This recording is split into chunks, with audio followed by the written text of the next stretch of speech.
Hi there, today I'm doing a quick review of a book I read a little while ago. It's a little thicker than some of the books that I read, not too bad, but it was just a little bigger than some of the books that I've been picking up. It's called Girls of Paper and Fire by Natasha Ngan. Not sure exactly how to say that. And I found it, and it said something about Jimmy Patterson. So there's a series of books that this guy has kind of like helped to get out there, I guess. So in the front, you can see like James Patterson Presents, and then she's one of the books up there, and he's got like different kind of featured writers. So Girls of Paper and Fire. Why did I pick the book up? Just like I look at the cover and the picture, and I kind of see if it has some intrigue. And yeah, I mean, like Girls of Paper and Fire. Like, okay, what's that about? Like, they're a little fiery, apparently. So what's going on with them? So it just had a little, question mark of like what it was about. And the picture is obviously kind of pretty and neat. Yeah,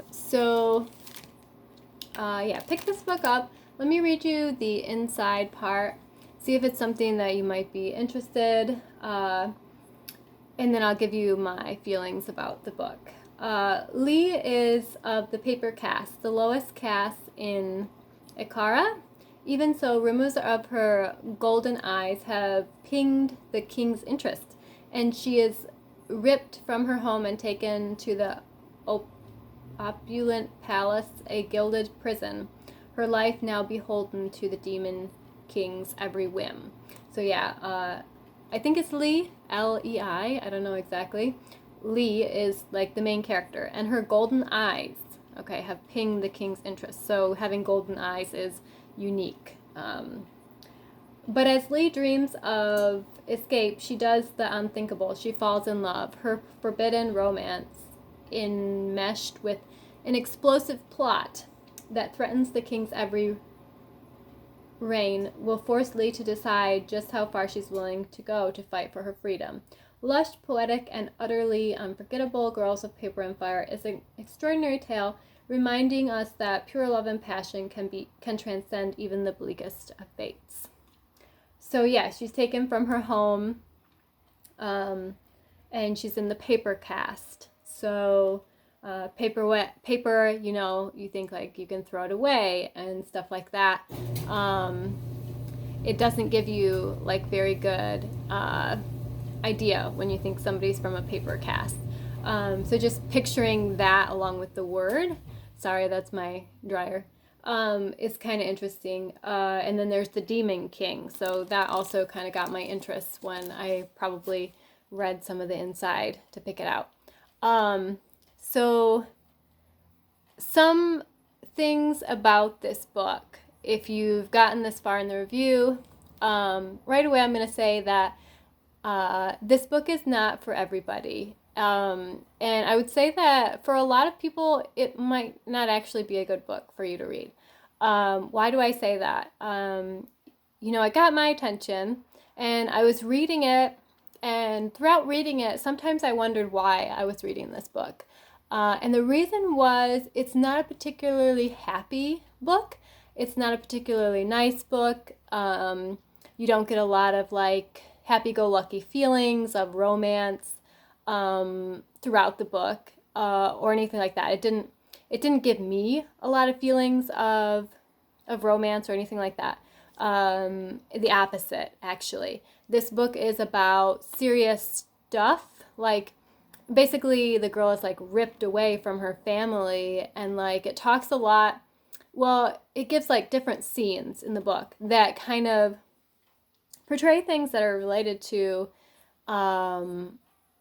maybe the way an unjust society treats women.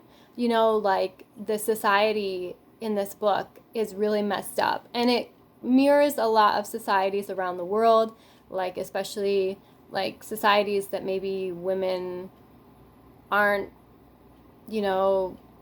given the same, I don't know, the same ability to do things as men. The women in this book, like not only the main character, but other women are given very, various roles based just on like their gender and their looks and the way that they can perform for, the king and different men and stuff. And it's just like, that's a serious topic. So it was in the teen type section, but I wouldn't recommend it for, a very young audience at all. Like if you're under the age of, 16, might not want to delve into any of these type of topics that come up. If you're over the age of, if you're 16 or over, maybe you're starting to get into understanding some more things like that. If you're an adult, maybe you have the maturity level to read this book and get something out of it. For me, I'm glad I read the book because there are some interesting characters in it. Like the Demon King is an interesting kind of like bad type character person. I won't say like a person because he has like, I don't know, like a bull type quality. Like it's interesting in the book because there's people and then there's people with like animal traits, and then there's more like animalistic like characters which have more power in the book. So it's kind of interesting in that it kind of flips things compared to what they are here. Like like here people have more power over animals in a lot of cases, and like in this case it gives the more animalistic type I don't know, I don't want to say people, but the whatever they are, the people that are more like animals, because they have people-like traits, human-like traits. It gives them more of the power and kind of a reverse of roles, which is kind of interesting to think about. And then the people that have like people traits with some animalistic traits are kind of in like a middle caste where they have like some magic powers, but not as much as the animal things do. So I've been rambling a little bit, but basically I think that it's a good book if you want to delve into things like inequality of women within society, and one character's experience, and I guess just understanding the different dynamics that can go on in abusive relationships and in relationships where people don't have the same amount of power and don't have the power over like what's happening to them, like they're forced to do different things that shouldn't have to happen. So if you're interested in this book, pick it up. If you're not looking for a read that's happy-go-lucky, you're looking for something more serious, I will read a little bit. Here's a picture of the girl, actually. She's very pretty. Yeah.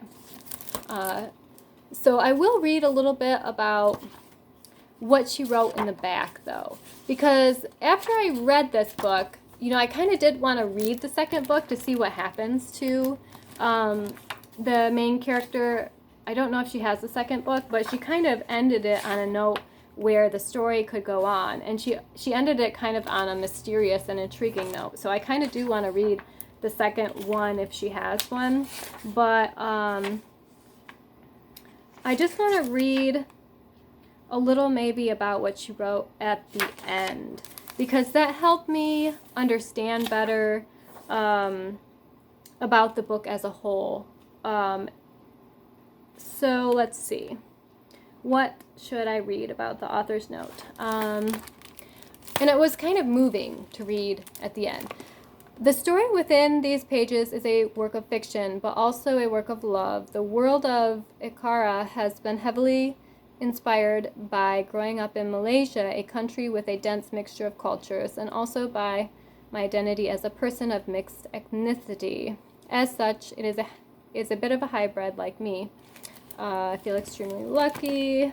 Let's see. Let me get to the part where the story of the Paper Girls is one that is sadly representative of many women's experiences, my own included. So the serious stuff that is like kind of portrayed in this fairy-like, fairy-like I say because there's like magic and stuff, like world, portrays real experiences that women might experience, on a day-to-day basis in the real world.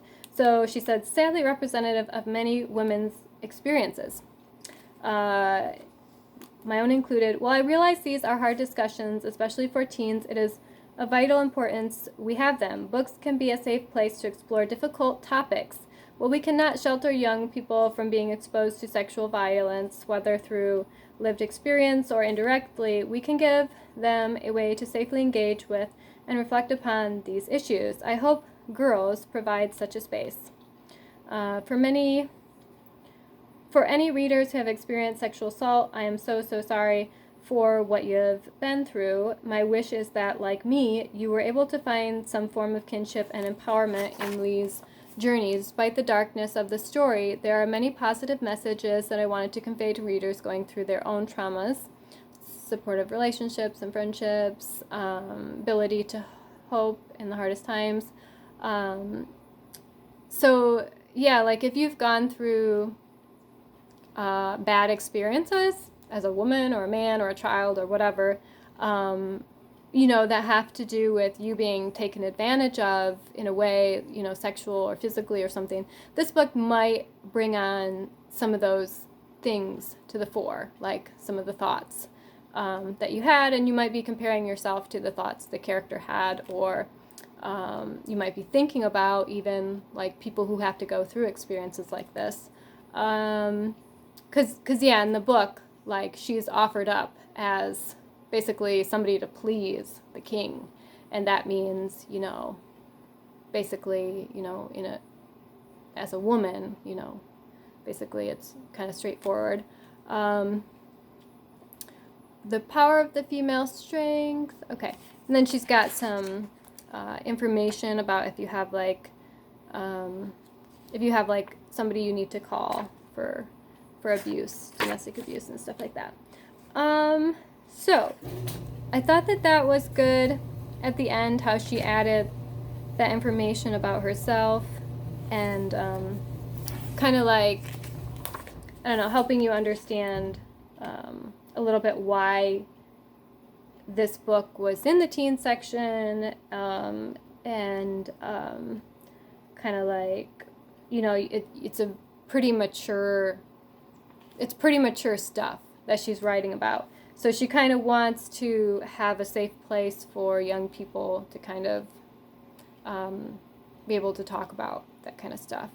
So yeah, I've been talking a little bit too much probably, but it's a good book if you're interested in having a serious read as an adult or as a young person, like, I don't know, teen or whatever you are. Would not recommend it for most people.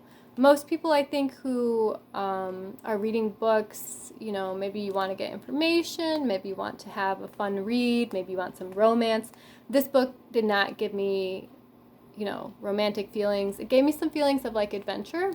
She was going on a sort of adventure in life, and gave me a little mystery feelings, little excitement feelings, but really it was a lot of stuff that was like, darn, like this is what these characters are going through, and I'm going along with it, to understand their views and perspectives better.